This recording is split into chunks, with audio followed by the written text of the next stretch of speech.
Alors nous voilà maintenant pour la deuxième partie de ce chapitre 13, où après avoir abordé la notion de réaction totale d'un acide avec l'eau, ce qui lui confère la propriété d'être un acide fort, on arrive à ce qui figure ici dans le grand 3, à la notion d'acide faible et donc ce qui en découle, c'est-à-dire la constante d'acidité et le fait qu'on a une réaction qui est qualifiée d'équilibre. Alors, si je prends un exemple très général, donc si je reprends ce qu'on a vu dans la première partie du cours, et j'ai ici les deux couples acido-basiques, AHA-, H3O+, H2O, donc toujours l'acide en noir, la base conjuguée en rouge. La réaction acido-basique, la voilà. Lorsque cette réaction est totale, c'est-à-dire que la réaction se déroule dans un seul sens, on dit que l'acide qui est là est un acide fort. Qu'est-ce qu'un acide faible? Le formalisme est rigoureusement le même. Un acide réagit avec une base pour donner la base conjuguée et l'acide conjugué. La seule différence, c'est que la réaction n'est pas totale. Qu'est-ce que ça veut dire une réaction qui n'est pas totale? Ça veut dire qu'une réaction qui se déroule partiellement. Alors en chimie, partiellement, ça ne veut pas dire qu'on va avoir des réactifs qui vont être consommés et la consommation des réactifs va s'arrêter à un moment. Ça veut simplement dire qu'en même temps que les deux réactifs H et H2O réagissent pour donner A- et H3O+, une partie des A- et H3O+, produits réagissent pour redonner les réactifs de départ. Et ça se matérialise par une flèche qui va dans l'autre sens. Et donc, que signifie cette deuxième flèche? Elle modifie totalement la notion de réaction, puisque la réaction totale n'est plus possible, étant donné que le AH de départ ne va pas disparaître à T infini, puisque une certaine partie va être formée par réaction de A- et de H3O+. Donc à ce moment-là, cet acide-là ne réagit que partiellement avec l'eau, et il a le qualificatif d'acide faible. Alors l'exemple que je prends est celui de l'acide éthanoïque, CH3COH, qui réagit avec l'eau pour donner CH3CO- plus H3O+. Si la réaction était totale, on aurait une réaction qui se déroule que de la gauche vers la droite, mais il se trouve que la réaction n'est pas totale. Donc on a une réaction inverse ou réciproque, si vous voulez, qui va de la droite vers la gauche, et qui fait que, à T infini, lorsque la réaction est à l'équilibre, les quatre espèces coexistent. Alors, que cela veut-il dire que les quatre espèces coexistent? Ça veut dire que on va donc avoir une certaine proportion des uns et des autres. Cette proportion relative des quatre espèces va être quantifiée par ce qu'on appelle une constante d'équilibre. Cette constante d'équilibre, par définition, c'est le produit de la concentration de l'espèce basique conjuguée à moins, multiplié par celle de l'acide obtenu, H3O+, et divisé par la concentration de l'espèce acide de départ. Alors cette grandeur est une constante d'équilibre. Cette constante n'a pas d'unité, c'est ce qui figure ici, elle est sans dimension. Elle est indépendante de l'état initial, de l'état final, elle ne dépend que de la nature de l'espèce et de la température. Donc si je reprends un exemple sur la tablette, alors sur l'exemple précédent, j'exprime donc la constante d'acidité qui s'appelle K, concentration de l'espèce A- multipliée par la concentration de l'espèce H3+, divisée par la concentration de l'espèce AH. Cette constante, on en déduit une autre grandeur qui s'appelle pK, qui est égale à moins log de base 10 du K. Donc là maintenant, je vais aborder deux cas. Le premier cas, imaginons que la réaction soit presque totale. Donc la flèche dans le sens de la gauche vers la droite est importante. Par contre, la flèche retour est faible. Ça veut dire quoi? Ça veut dire que les espèces au numérateur, les concentrations sont grandes, et que la concentration au dénominateur est petite. Conclusion, K est plutôt grand. Et donc le pK sera plutôt petit. A l'inverse, si la réaction est très partielle, donc très partielle, ça veut dire quoi?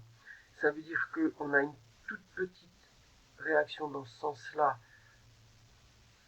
pour une réaction dans ce sens-là qui est plus importante. Alors tout ça c'est juste une modélisation, ça ne veut pas dire qu'elle est plus importante dans un sens que dans l'autre. Ça veut simplement dire que, étant très partielle, il y aura très peu de molécules d'ion A- et d'ion H3O+. Donc l'espèce H est présente en grosse quantité, donc on a au numérateur quelque chose de petit, divisé par quelque chose de grand, ça va faire quelque chose d'encore plus petit. Donc K sera plus petit, et donc le pK, lui, sera plus grand. Donc qu'est-ce que ça veut dire? Ça veut dire que lorsque l'acide est très faible, donc la réaction se déroule de manière très, très limitée, très partielle vers la droite, le pK est grand. Par contre, le pK sera petit si la réaction se déroule beaucoup vers la droite, mais pas totalement, et qu'il y a une petite partie, une petite proportion de réactions qui se déroulent dans l'autre sens. C'est ce qu'on retrouve ici sur ce schéma-là, où le K et le pK sont deux échelles inversées, puisque pK égale moins log de Ka. On voit que lorsque le pK est petit, on a des acides qui sont relativement forts, et plus le pK est grand, plus l'acide va devenir de plus en plus faible. Entre 0 et 14 se trouve la notion d'acide faible, donc il est peu faible, et là il est très faible. Donc quand vous allez avoir des couples avec des valeurs de pK, plus le pK, si c'est un acide, est petit, plus l'acide sera fort. Autre chose dont il faut que l'on parle, c'est la notion de produit ionique de l'eau. Donc, on définit une rondeur à 25 degrés qui s'appelle le produit ionique de l'eau, qui vous dit que le produit de la concentration de l'ion H- par l'ion H3O+, est égal à 10-14 à 25 degrés. Alors, je reprends le formalisme de tout à l'heure.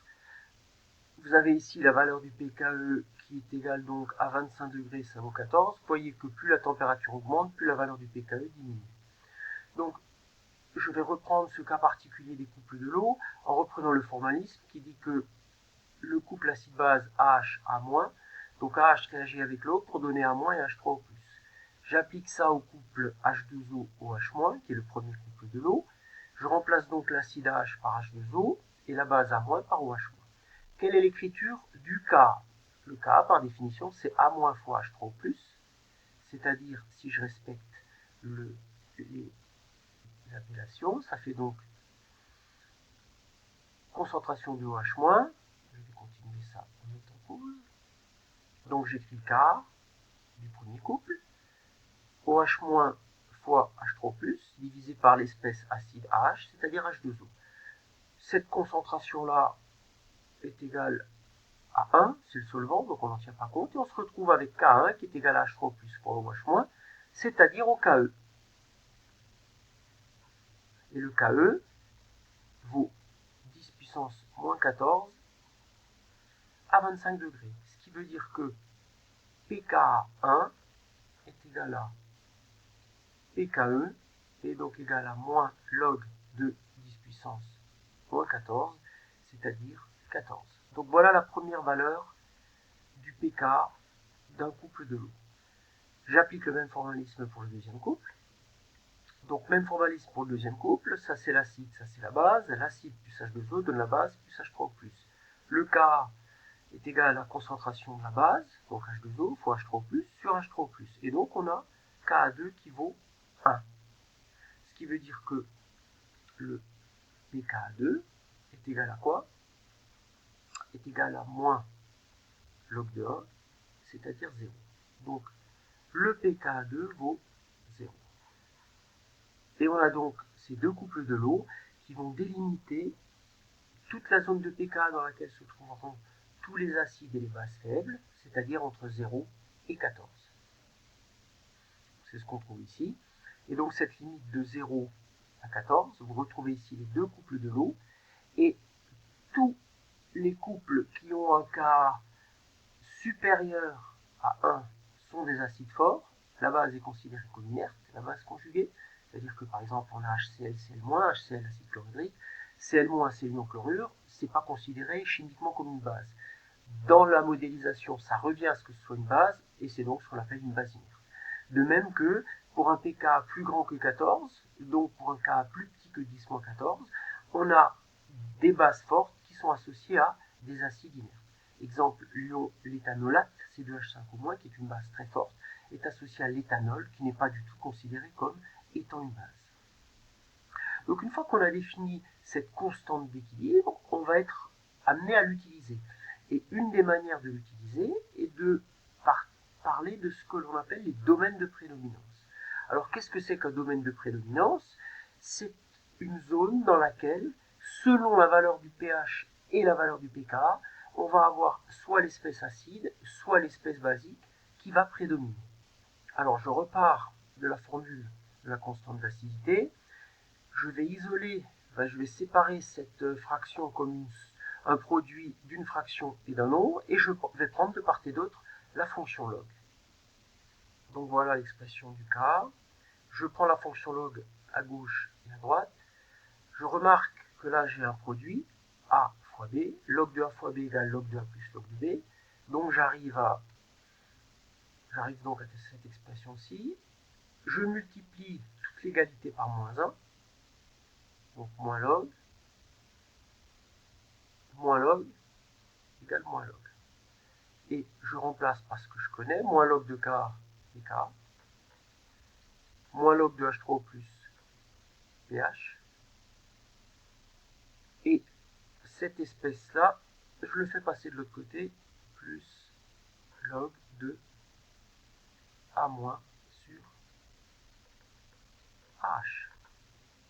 Et voilà une formule importante qui relie le pH au pK du couple et au log du rapport de la concentration des espèces basiques et acides. Dans le petit exercice du cours, on va admettre que si une espèce prédomine, elle a une concentration 10 fois supérieure à l'autre, et en remplaçant par exemple AH qui est égal à 10 fois A- là-dedans, on se rend compte qu'on arrive à une zone qui est comprise entre pK-1 et pK plus 1.